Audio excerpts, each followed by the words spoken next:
It's fair to say there has been confusion about how ultraviolet light can help in the COVID-19 pandemic. Sadly, it's obscured some of the genuine science which could actually be very significant. So let's try to clear up some of the misinformation.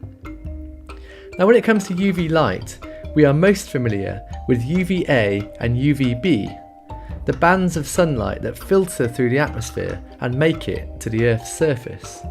In moderate doses, it's good for us in a number of ways, but overexposure can cause sunburn or even cancer, so that's why we slap on the sun cream or shelter under parasols.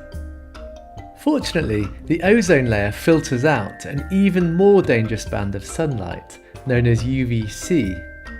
If you exposed yourself to UVC, you would experience serious burns and damage to DNA. But UVC is a double-edged sword. As well as damaging skin, it can also mangle the genetic material of viruses and bacteria, preventing them from reproducing. Scientists have known for over a century about UV's ability to disinfect, and for many years UVC lamps have been used for sterilisation in medical settings, food production and a number of other places. During the COVID-19 outbreak in China, buses were even bathed in UV light overnight to leave them clinically clean for the next day.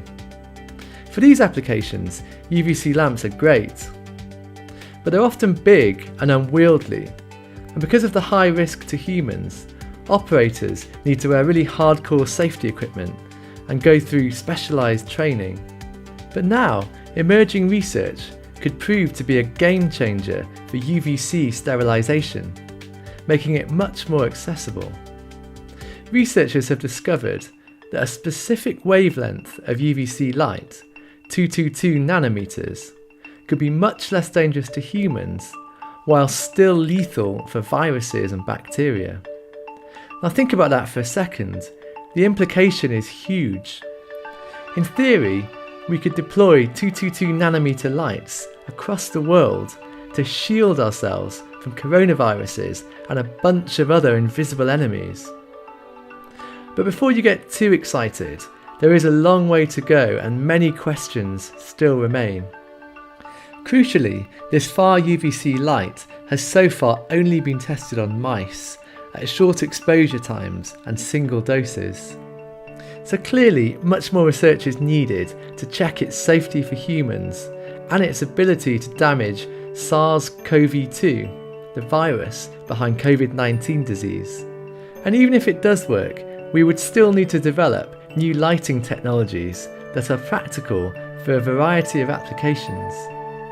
The most promising approach seems to be light-emitting diodes, LEDs, and several groups of physicists are already experimenting with different materials to develop far UVC LEDs. Even the most optimistic researchers would admit that it's unlikely the technology could be ready in time for the COVID-19 pandemic, even if there is a second wave. But the number of zoonotic diseases, that's diseases passing from animals to humans, has been on the increase in recent times. So these far UVC LEDs could come to play a vital role in the next serious pandemic. Find out more about UV light sterilisation in the June 2020 issue of Physics World.